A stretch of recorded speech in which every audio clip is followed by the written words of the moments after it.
My fiance abandoned me and returned a week later with a face tattoo. I disagreed with what she did, so she ghosted me and started stalking me. I woke up last week to a handwritten note from my fiance Kim saying that she's going away for a week for her mental health, and when she came back, she had face tattoos that covered her entire forehead and underneath her eyes. When asked why, Kim told me that although she's never been interested in tattoos, something compelled her to do it, and she didn't tell me, so I wouldn't try to talk her out of it. The worst part about this, however, is that Kim's parents have emigrated from Japan, and the tattoos she has gotten are all Yakuza symbols. She and I actually got into a huge fight about it last night, all because I told her, and I quote, that this was unfathomably stupid and mentally ill of her. I told her that she works a public-facing job in which she talks face-to-face with clients all the time, and the minute her boss finds out, her career will be over. She stared at me for a second, then replied that, and once again I quote, she actually didn't consider her job, family, or anything else when deciding that she was going to express herself freely without any concerns. I have no idea what to do. Update. I'm worried about her right now. This is not normal. Kim and I didn't speak for an entire day because of our fight, no matter how much I tried to get her to talk to me. She went the entire day without saying a single word, and then at nighttime, when I went to sleep, she disappeared. I woke up in the morning, and she was just gone. There is no sign of her to be found anywhere. She blocked my number and is ghosting me. I have even reached out to her sister for help, but Kim has also blocked her sister. I think that maybe I know where she might be. It's this lake that she always talks about and says she finds emotional peace when near it, so I might go and see if she is there. But dear Lord, this is far beyond me. I cannot comprehend what I'm even supposed to do right now. Kim's lost her mind. Is there any chance I will be happy married to this? A woman who went and got a face tattoo and hid that fact because she knew we would all talk her out of it. Dear Lord, I really need to run, don't I? But I don't want to. I love her so much. What do I do? How so I bring back my Kim? Update 2. The engagement is pretty much off. I went down to the lake and unfortunately Kim was not there. I went home and was literal minutes away from filing a missions person's report to try get the police to help me look for her, and that's when I got a text from her. She has told me she never wants to see me again, just completely out of nowhere and unprovoked. I spent the entirety of the day drinking and trying to figure out what the hell was going on, and I woke up the morning to find her ring and a box of stuff I gave her on my porch. I still haven't seen her, but I did break down once I opened the box to see that she did give back everything I gave her. I don't know what's going on with her. Her sister and family have been trying their best, but nothing on their end is working. I brought up to her sister the idea this is a mental breakdown, and they are looking into getting her help. It's painfully slow, considering Kim is not responding to anything and is refusing to talk to anyone. Update 3. About 9 months ago, my ex-fiancée Kim got a face tattoo without telling anyone. This was just the start of her doing everything she could to ruin her life. She broke up with me and called off our 7-year relationship when I questioned why she did this. She worked in a client-facing job for an incredibly large financial institution and was let go within a month of showing back up for work after getting the tattoo. I kept in contact with Kim's sister hoping for some news. They tried to get her help as they thought she was having some kind of psychotic break. However, she eventually called the police on her own family claiming they were harassing her. After that, I decided to just walk away. I will be the first to say that this hurt more than I ever could have imagined. Kim didn't just destroy her own life. When she broke up with me, I felt numb. I knew this wasn't Kim doing this. I wanted to believe deep down that Kim was always like this. Always this impulsive crazy who would ruin her life by getting a face tattoo, going off the deep end and calling the police on her own family who are just trying to help her. I tried to convince myself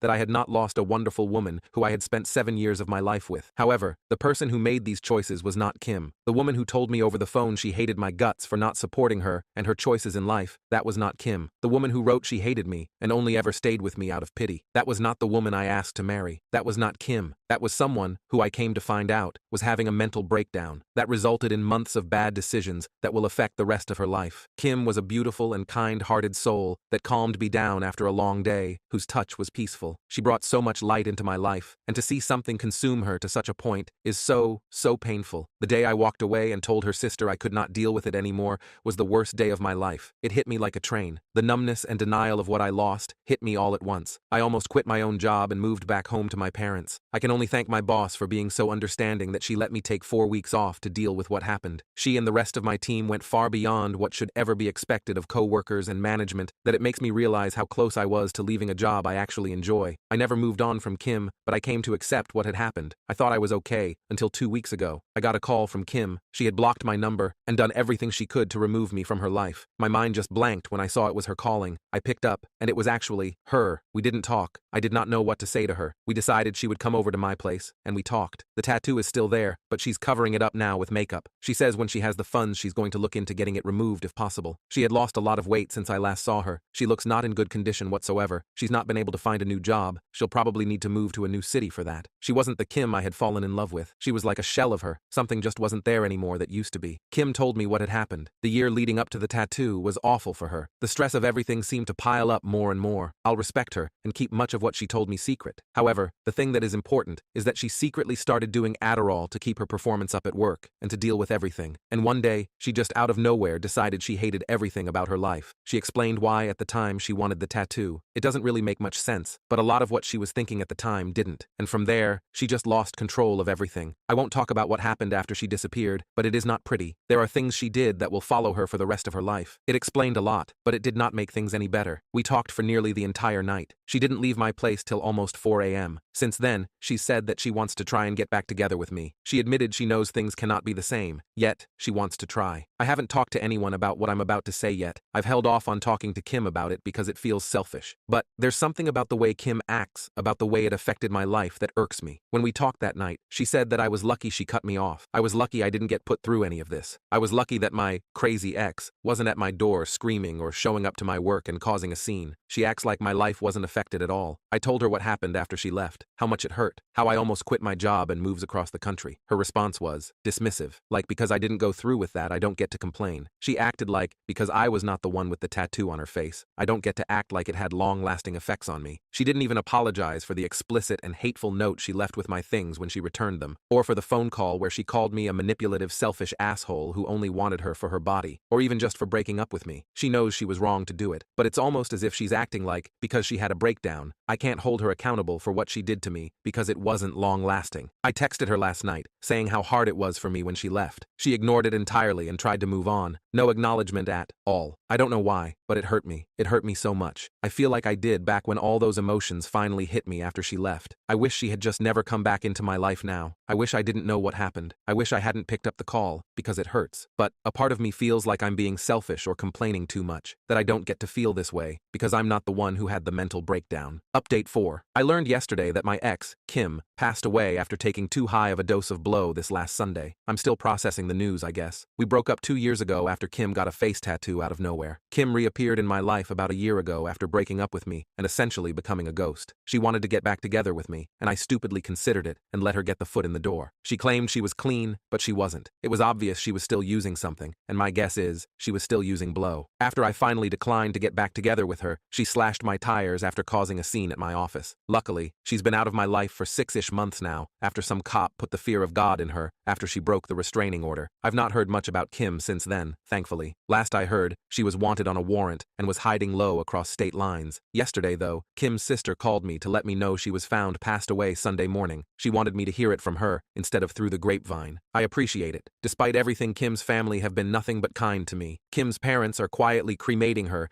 and there won't be any ceremony. Seems that stealing and abusing her family since she started doing meth has made them just as detached about her as me. Or maybe they've already mourned the loss of their daughter long ago, and now is just the end of whatever remained. Right now, I don't know how to feel. I feel like I should be sad. I knew Kim for 7 years. I was with her for 6. I was engaged to her. I lost my virginity to her. She was the first person I truly loved. I used to sit up with her and talk about the family I wanted to have. I wanted Kim to be the mother to my kids. Sat up with me as I cried when I heard the news of my mother's death. At one point in my life, she was the most important thing in the world to me, and I don't feel anything. When Kim left me, I was devastated. When she came back into my life, she made me feel a combination of emotions I can't even describe. And now, hearing the news that she's dead, I don't feel anything. I don't feel numb. I'm not in shock. I just am lacking any emotion towards this event at all. I feel like I should feel something, right? I still miss Kim. Not the Kim that died Sunday, not the Kim that stalked me, but the Kim I met, the Kim I fell in love with, the Kim that passed when she started to do blow. I still feel sad when I think about her, but knowing this other Kim is not here just makes me feel nothing.